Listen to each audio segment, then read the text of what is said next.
Good afternoon, friends. We are here to present the report of your trustees for 2023 and the annual accounts for that year. I am Marisa Johnson, Clerk of Brittany Yearly Meeting Trustees since January of this year, and a trustee since the rise of Yearly Meeting in 2023. This is our Treasurer, Paul Whitehouse, who will talk through the accounts in detail in a moment. There are 11 other trustees serving currently. We should be 12, but we are carrying a vacancy at the moment. Most of the trustees are present in the room or online, and I invite them to make themselves known by standing, waving, or raising the electronic hand. All of the trustees belong to local and area meetings. Mine is Cambridgeshire area meeting, by the way, and a range of other Quaker bodies, where they often serve in a variety of roles. They bring a range of professional backgrounds, skills, and experience. In addition to our trustee meetings and meeting for sufferings, individual trustees clerk or serve committees such as employment, finance, property, and IT, the Quiet Board, or engage in anti-oppression or reparation work. A few friends serve on our internal nominations committee to help us fill all these roles.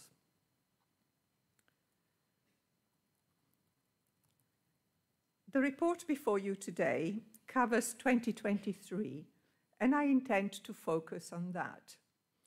Anything that has taken place in 2024 will be the subject of next year's report, and I look forward to being grilled on that next year.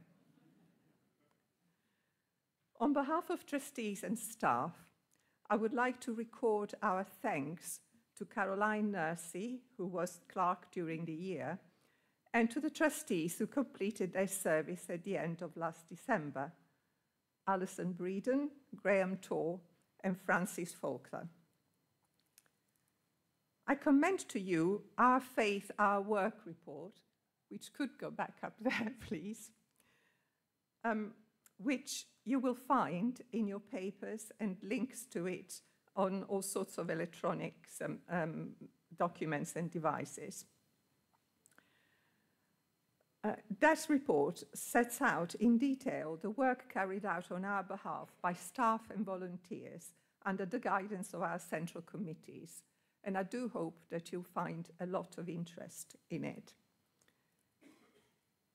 If asked, trustees who served in 2023 will tell you that they will remember the year for the unfortunate perfect storm that caused the accounts for the year 2022 to be approved late and uploaded on the Charities Commission website a fortnight after the deadline for doing this had passed.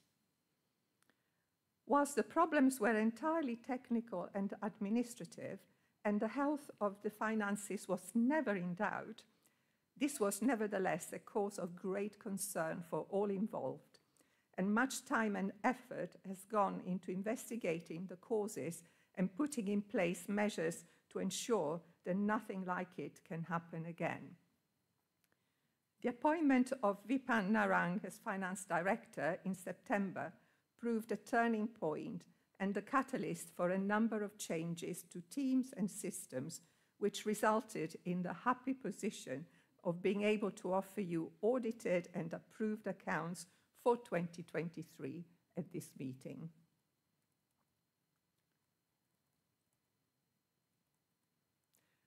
Outside of our own internal concerns, 2023 will be remembered with sorrow for October 7th.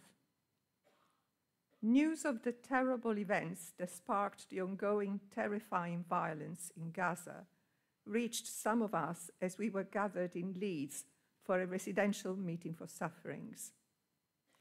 We were all stunned, grieved, and full of foreboding for what was to follow.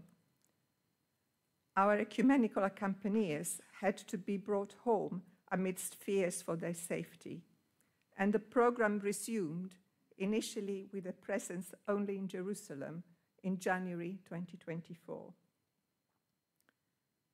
Since October, Britain Yearly Meeting has issued its own calls for an immediate ceasefire and an end to the attacks on civilian population in Gaza, as well as to the violence suffered by Palestinians in the West Bank at the hands of armed settlers and soldiers, and united with others in actions and statements in support of a just peace and humanitarian assistance to the victims, as well as demands that the UK holds all sales of arms to Israel. Calls were also made for the release of all hostages and offers of support to the beleaguered Israeli and Jewish peace activists who suffer increasing isolation and vilification from their own communities and hostility from traumatized former partners. We have not been afraid to speak our truth. And of course, Gaza is by no means the only place of suffering as conflicts rage in the world. In our own continent, the Russian assault on Ukraine shows no sign of abating. Quakers have issued calls for both countries to safeguard the right of conscientious objectors. Our peace work also encompasses protests at arms fairs, in particular the biennial DSEI in London, with peace education in schools, building on Peace at the Heart report. Friends have been lobbying insurance companies to stop insuring new fossil fuel projects and joined Insure the Future and Make Polluters Pay campaigns. The Exploring Faith and Climate Justice program was successful and attracted interest from many parts of the world, and climate vigils were held to highlight the plight of the planet. In June 2023, as part of our work on reparations for our involvement in the enslavement of African people, Quakers met with Jamaican Christian leaders who were visiting the UK. The Quaker Truth and Integrity Group was formed, and the first Quiet Diplomacy dinner was held in Westminster. Swarthmore Hall and the Library of Friends House underwent major refurbishment. Specialist staff employed nationally and local development teams have been supporting local and area meetings with governance, property, safeguarding, chaplaincy, outreach, children programs, inclusivity, and diversity. There are many examples of this work in our Faith, Our Work, and I'm sure many of you will have your own stories of how our local development workers and youth development workers have supported your Quaker community through difficulties or to develop something new and exciting. The Book of Discipline revision work continues, and half of the planned 22 topics have now been drafted.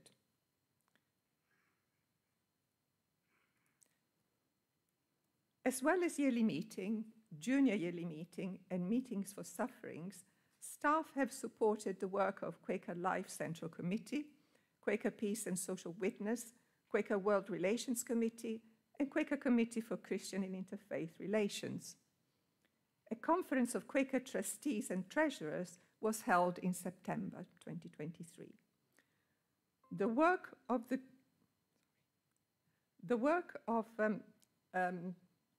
groups engaged in the review of yearly meeting gathering and meeting for sufferings and central committees has also been supported and upheld. The Choir Company continued its recovery from the COVID years, and a new chief executive, Lisa St. Martin, was appointed in the latter part of the year to lead future developments and contribute to a strengthened senior management team. Lisa took up her role at the beginning of 2024.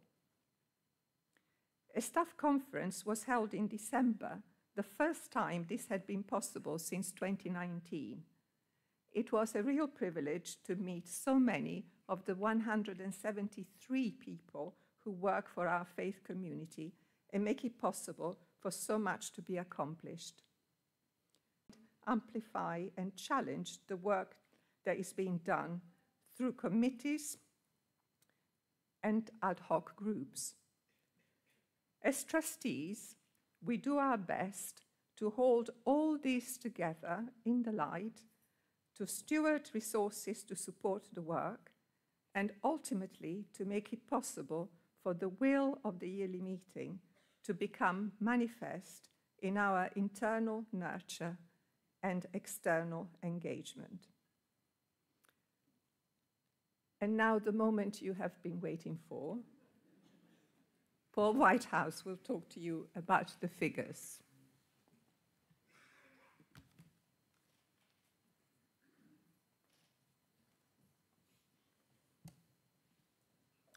Friends, we get our income from individual Friends and Quaker meetings, together with legacies, grants and investments.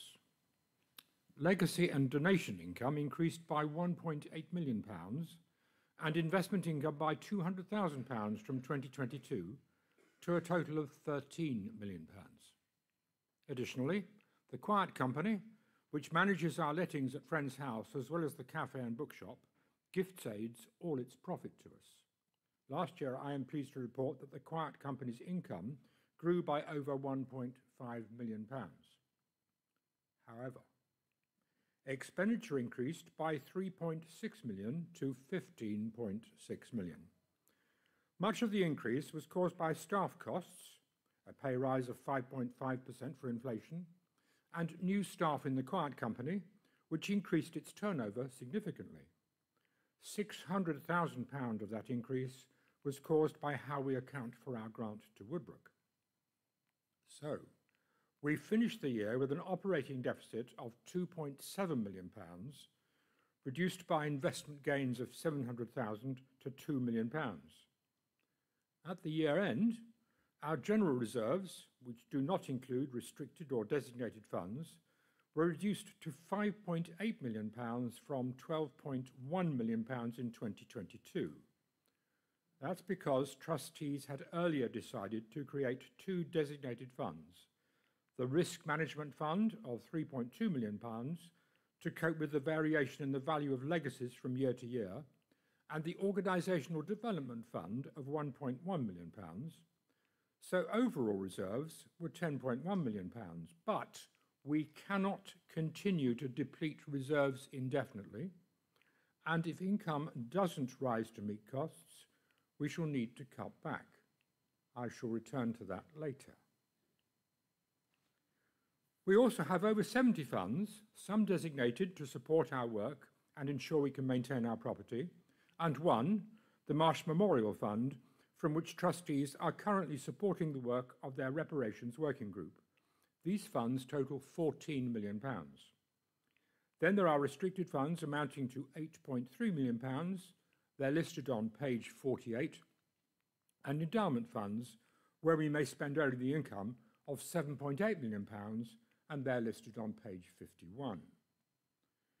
The remainder of our assets include all our buildings, valued at £51 million, and they're listed on page 46. You will notice Lakenheath, which is some agricultural land we have inherited, and Lesser Slatters, a house in North Devon, which was also left to us. We are negotiating the disposal of both these properties. I'm sure you are as pleased as I am that I am able to present our annual accounts today after the difficulties of last year. As Marisa has already told you, our finance team has done a splendid job in pulling everything together, and the auditors were very happy with what they found. The team and the auditors together have identified further improvements needed, and there is good progress on these. I do have 2 words of warning, however. Faith and practice requires that the annual accounts are presented to yearly meeting. I am able to do that today because we are meeting in late July, almost 7 months after our year end. You know that yearly meeting may be held earlier. This didn't matter when charity accounts were simple and the requirements not so onerous. They aren't simple anymore, and so our auditors need longer to give us the assurances we need that things are in good order. Additionally, one of the results of rushing the preparation of the accounts and the audit when the yearly meeting is earlier in the year is that not every restricted fund can be checked to ensure that it was used whenever possible. This has meant that unrestricted funds have sometimes been unnecessarily reduced. I do not want this to recur, and I hope very much that, except when the yearly meeting is in July or August, it will delegate acceptance of the annual report and accounts to Meeting for Sufferings. My second warning is simpler. I mentioned last year's operating deficit of £2.7 million. It is vital that we do not lose sight of this. The work generated through the concerns we raise outstrips our capacity to fund it. Balancing the books as our reserves are reduced will depend either on tougher decisions on what work we can take on, or a growing community of Quakers to fund it.